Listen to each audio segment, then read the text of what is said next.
Hello, everyone. My name is Patricia. I'm sure many of you here are blissfully united in marriage with your soulmates, fully trusting in their love and fidelity. I, too, held such beliefs firmly until the shocking moment my husband presented me with divorce papers. This came completely unexpectedly at a time when I thought we were finally going to enjoy the fruits of our long, hard struggles. For years, we scraped by on my single income while Gregory's business slowly got off the ground. Just as his business began to turn substantial profits, instead of settling down to enjoy our hard-earned stability, Gregory chose that moment to serve me with divorce papers. I was dumbfounded, barely able to believe what was happening. "This must be a joke, right? You can't be serious about this, Gregory," I said, hoping it was just a terrible prank. But there was no humor in his response. "Why would I joke about something this serious? I don't have time to waste on stupid jokes. I want a divorce." Stunned, I pressed for an explanation. "What happened all of a sudden, Gregory? Why do you want a divorce?" His response was cold and calculating. "Did you really think I'd remain tied down to a college dropout even after achieving success?" I was hurt. "Why does my dropping out of college matter to our marriage? You know I had to leave school because my parents passed away and I couldn't afford it. Besides, I supported you in your business when you needed it." His laughter was insulting, devoid of any warmth, as he retorted, "What makes you think you supported my business? All you did was provide a roof over our heads until my business took off thanks to my skills. You don't have the acumen to manage or contribute to a business, which is why I need this divorce. Why are you being so cruel?" "Your business succeeded because of my support," I argued. "Yes, you helped a little, but it was my efforts that made it successful. Now, I don't need your financial support. I need someone who can elevate my social standing, someone impressive to my new business associates, and someone who can help propel my business even further. You are neither smart enough nor attractive enough to be that person for me. I've got everything I need to." It was a brutal blow, undermining everything we had built together. Gregory's words revealed a harsh truth about how little he valued my sacrifices and contributions. I was devastated by Gregory's decision to end our marriage. His words felt like a sharp stab in my throat. In my heart, I couldn't fathom how the person I love most could be so merciless. Now that his financial worries were over, he chose to leave me. At that point, my self-confidence was already shattered. I had noticed Gregory flirting with wealthy, influential women, but I had clung to the belief that he wouldn't betray me. However, he did exactly that. Discarded me after achieving success. I was in denial, unable to accept that he was leaving. Despite my heartbreak, I loved him deeply and desperately wanted to salvage our relationship. Every attempt to discuss our issues only resulted in more humiliation from Gregory. In a last-ditch effort, I turned to his father, Tyler, for help. Tyler, a man of strong principles, invited us to his home for a discussion. When Gregory arrived, Tyler confronted him. "What is this nonsense I'm hearing, Gregory? You're divorcing Patricia and claiming she isn't worthy of you? What's wrong with you?" Gregory responded defensively, "Dad, Patricia just isn't the right fit for me as a wife. She couldn't run my business if needed. I need a partner who matches my professional aspirations." "Are you serious, Gregory? What kind of flimsy excuse is that? Why do you think Patricia can't manage your business? She's an intelligent woman," Tyler argued.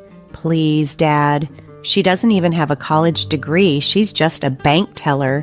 She's not suited to be a businessman's wife," Gregory retorted. Hearing Gregory repeat those cruel words was heartbreaking. I couldn't hold back my tears. Anyone else might have walked away from such humiliation, but I wasn't strong enough. I was foolishly in love with Gregory. He was my first and only boyfriend. I didn't want our relationship to end, but I was faced with the painful reality of his indifference and disrespect. I was willing to do anything to win Gregory back, But as I wept, he just stood there emotionless, his face void of any sympathy. Meanwhile, Tyler, his father, struggled to maintain his composure. His voice trembled with anger as he spoke. "This is one of the most absurd things I've ever heard in my life. Gregory, if you think a college degree is the issue, you should be encouraging her to get one, not divorcing her because she doesn't have it. Think carefully before you make such a foolish decision." "My mind is made up, Dad," Gregory replied coldly. "I've already wasted too much of my youth on a woman who can't secure a decent job. I'm not spending another dime or second on Patricia. It's time for me to find someone who is truly fit to be a businessman's wife." Tyler sighed deeply, his disappointment palpable. "Son, I can't force you to do the right thing, but believe me, you are making a huge mistake. And when you realize it, don't expect me to bail you out." "You won't need to, Dad. I'm confident in my decision. There's no scenario where I'll regret this or need Patricia's help," Gregory declared confidently. As Gregory spoke those final words, my tears had stopped. The harsh reality hit me. Gregory would never want to stay married. He despised me and was eager to be free of our union. Even his father couldn't sway his decision. At that moment, I realized I didn't want him to change his mind either. I simply walked out alongside Tyler, who managed a small laugh amidst the tension. Tyler gave me a few days to process everything and strongly urged me to initiate the divorce. "It's for the best, Patricia," he insisted. As the initial shock wore off, the sting of Gregory's insults began to sear my soul. Yet instead of sinking deeper into sadness, I felt a growing anger, a fiery realization that perhaps this divorce was indeed the right move. But before I made any concrete decisions, I called Tyler to my place for one more conversation. When he arrived, I asked, "Tyler, you want me to go through with this divorce immediately, right?" "Yes, Patricia, that's exactly what I believe you should do." "But why, Tyler? Don't you want me to stay with your son? I thought you disagreed with his decision." "I do disagree with it. He's being foolish, and honestly, I think I failed somewhere in raising him. I never wanted him to leave you." Tyler's words, filled with regret and frustration, clarified the situation for me. It wasn't just about the lack of a college degree or not fitting into Gregory's vision of a successful businessman's wife. It was about respect, support, and love, none of which Gregory seemed capable of offering me anymore. Seeing his son's behavior towards me, Tyler encouraged me to pursue the divorce, declaring Gregory unworthy of me. His words were a shock. After years of feeling alone in the world, Tyler's support was like finding a guardian. It dawned on me that Tyler not only cared deeply but considered me like his daughter. His belief in me was overwhelming, bringing tears to my eyes. "Tyler, do you mean that? Do you not see me as a failure like your son does?" I asked, my voice choked with emotion. "Patricia, my son is acting foolishly. You are one of the most intelligent women I know. You are like a daughter to me, and that's why I want you to move on from my foolish son and prove how wrong he is," Tyler reassured me. I never envisioned my marriage ending in divorce. I had given Gregory my whole heart, but he failed to cherish it. Tyler's words resonated deeply. "Patricia, you shouldn't stay where you're not appreciated. You have more dignity than that. You can do far better than my son.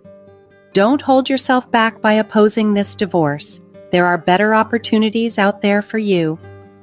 After Tyler left, I reflected deeply on his advice. I realized I no longer wanted to be in a place where I wasn't valued. Though the thought of divorce was intimidating, it became clear that it was necessary. Another compelling reason for my decision was discovering that Gregory was already openly dating potential new partners, blatantly betraying our vows. Determined, I called Gregory and proposed a mutual divorce. On the day the divorce was finalized, Tyler stood by my side, his presence unnerving Gregory. After signing, Gregory couldn't resist a parting shot. "I'm glad you came to your senses and didn't contest the divorce. It would have been a waste of money. Not that you have much anyway." "You don't need to worry about my finances, Gregory. Worry about your own," I retorted. "I have a stable job, while your business faces uncertainties." "Oh, Patricia, don't stress your pretty little head about my business. I have the smarts to handle it, unlike you. Just worry about your finances." "Don't worry, Gregory, I am. Time will tell where we both end up. May your overconfidence not betray you," I replied, as I walked away from my old life with a new resolve. That day, as I left behind the life I once knew, I made a promise to myself to rebuild and flourish, free from the shadows of undervaluation and disrespect. After the divorce, I harbored thoughts of revenge, not out of spite, but as a declaration of my resilience. I wanted to prove to Gregory the magnitude of his mistake, but before I could, I had some personal milestones to achieve, starting with obtaining a college degree. You might wonder how I planned to afford college without any savings or alimony, especially since I had refused any financial support from Gregory. I didn't want his money, it felt tainted, and I couldn't bear the thought of owing him anything. Just when I felt stuck, Tyler stepped in unexpectedly. A few days before the divorce was finalized, he visited and discussed my future. "I see you're not taking alimony and not contesting the divorce," Tyler noted. "Yes, Tyler, I don't have the resources to engage in a prolonged court battle. It's simpler to just move on," I explained. "I respect your decision, Patricia. Still, you should have considered the alimony. Have you ever thought about going back to college?" he asked. I admitted, "I have, but I can't afford it. Maybe someday if I'm prepared to take on a huge loan." "Why take out a huge loan when you have me? Go ahead and apply to college. I'll cover your tuition," Tyler offered, his voice earnest. I was stunned by his generosity. This was a level of support I had never expected, not even from Gregory, who had the means but never the inclination to offer such help. Here was Tyler extending a life-changing opportunity to me. "Seriously, Tyler, you would do that for me? But why?" I managed to ask, my voice quivering with emotion. "I've been telling you for a while, Patricia. I see you as my daughter. I promised your father I would look after you, and I intend to keep that promise," Tyler explained. "I might not be as wealthy as my son, but I have enough to invest in your education." "But what about Gregory? He might not like this. He could see it as a betrayal," I said, worried about the potential fallout. "It wouldn't be as big a betrayal as he was. It's time he learned his lesson. Besides, this is my money, Patricia. He doesn't need to know or have a say in what I do with it," Tyler asserted with a firm nod. Empowered by Tyler's faith in me, I applied to college, fueled by a newfound determination to transform my life and one day show Gregory that he had underestimated me. This was not just about revenge. It was about reclaiming my life and my future. "Tyler, this is a lot to take in. I don't want you to have to sacrifice anything for me," I said, overwhelmed by his generosity. "It's no problem at all, Patricia. Think of it as an interest-free loan that you can pay back whenever you're able to. You have so much potential. Don't let it go to waste," Tyler reassured me. His offer was incredibly generous, a lifeline I desperately needed, but I was initially hesitant. My confidence had been shattered by Gregory's harsh dismissal, and the thought of potentially disappointing Tyler was daunting. As the divorce proceedings moved forward, I sought therapy and began to rebuild my self-esteem. I vowed not to let Tyler down and realized that accepting his help was not only a step towards my recovery, but also a testament to my resolve to improve myself.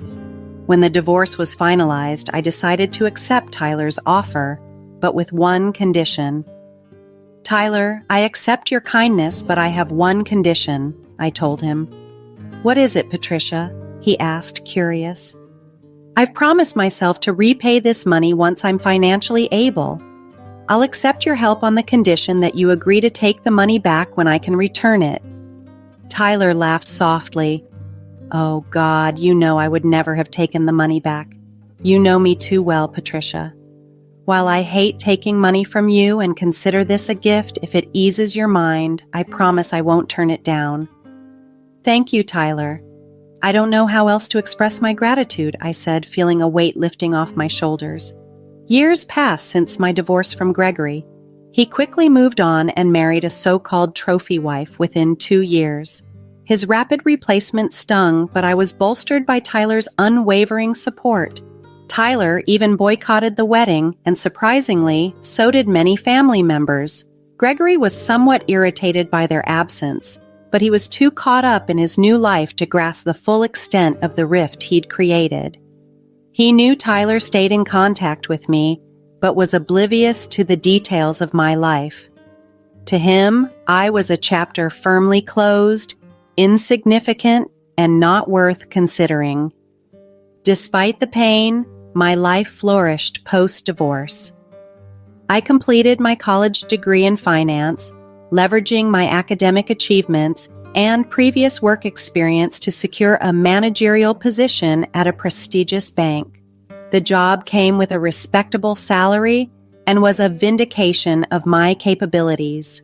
Living well truly is the best revenge. My life reached new heights after leaving Gregory, proving that success and personal fulfillment could be the ultimate payback for the heartache he caused. My journey was a testament to resilience, empowerment, and the unexpected support that sometimes comes just when you need it most. Over time, I was able to repay Tyler for the college fund he set up for me. It took a while, but I kept my promise to myself and him. While my career and personal growth were on the rise, Gregory's life took a different trajectory. His business began to falter following a series of poor decisions and investments. To compound his problems, he extravagantly spent on a large wedding to flaunt his wealth, a financial move that proved imprudent as his business required more strategic financial management. Gregory was overly confident in his abilities as a businessman and took significant risks that ultimately backfired, draining his resources to maintain his lavish lifestyle. His company started to struggle significantly, and soon he was scrambling for capital to keep it afloat.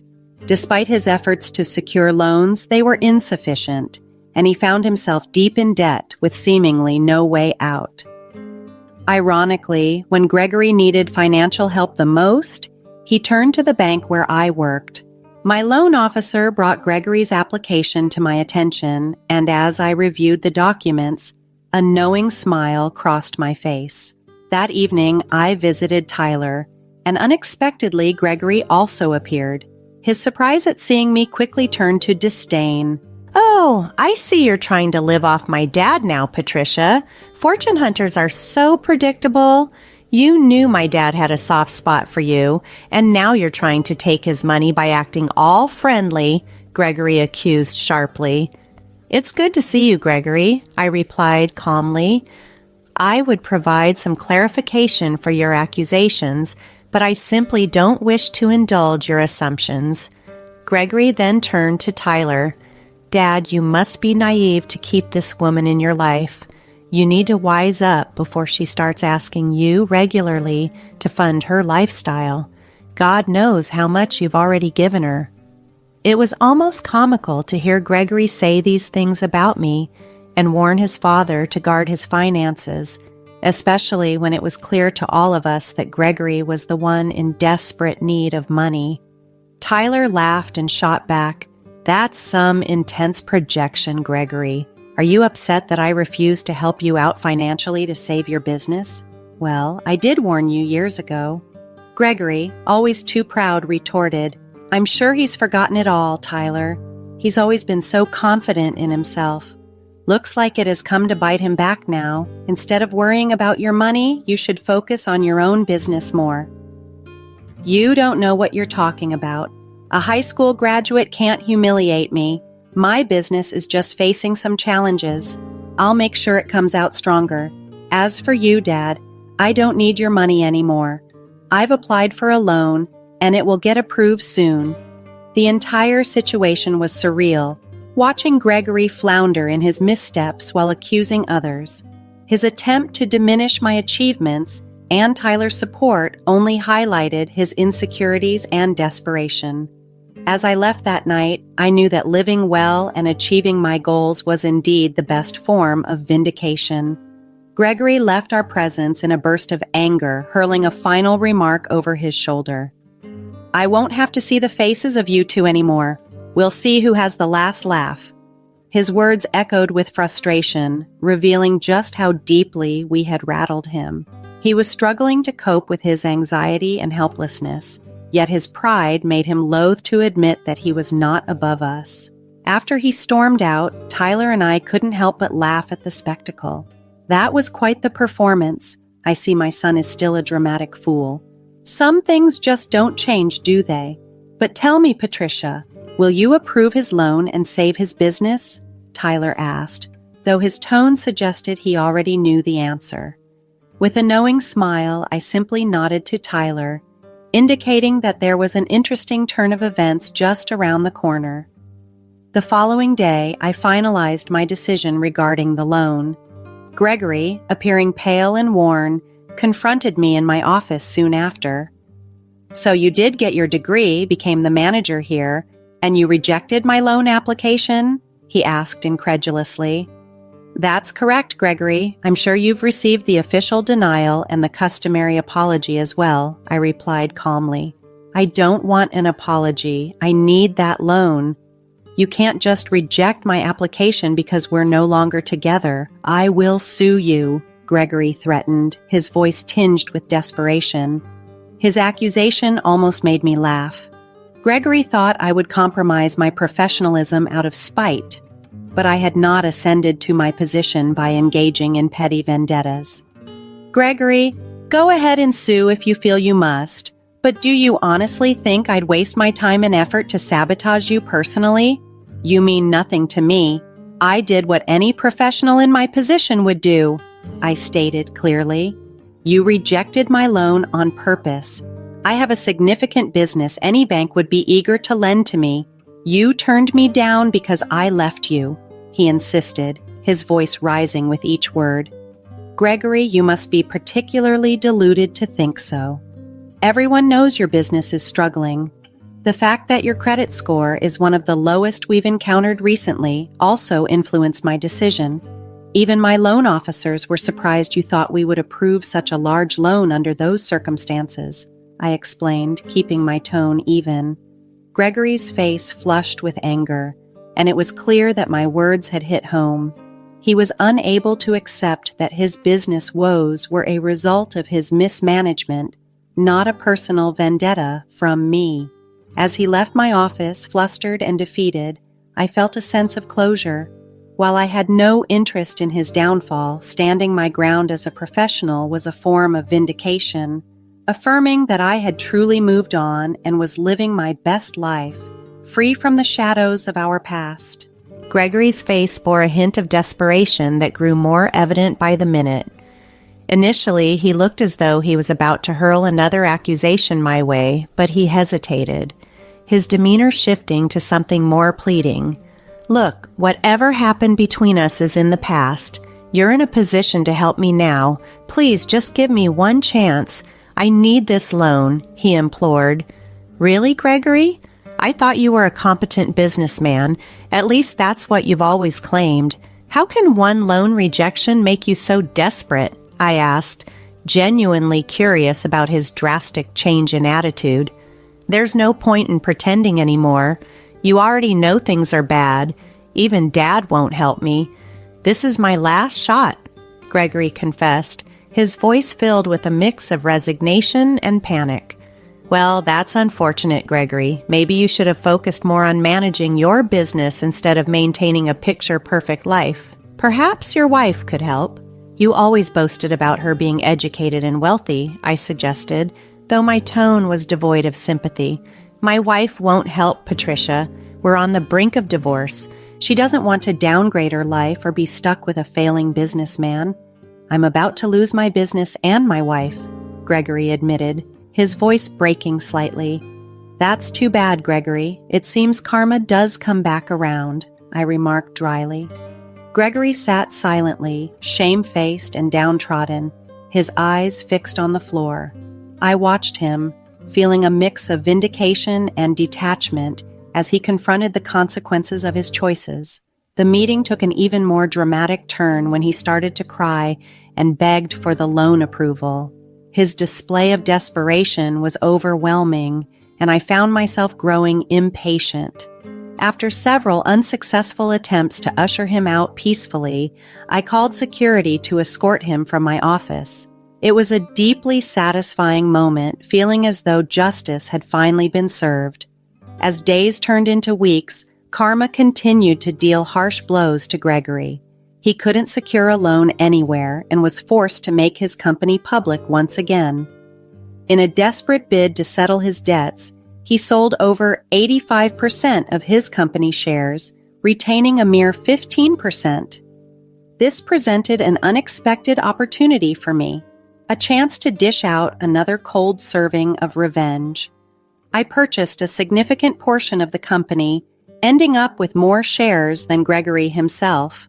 The next time I saw him at a shareholders' meeting, the shock on his face was indeed priceless.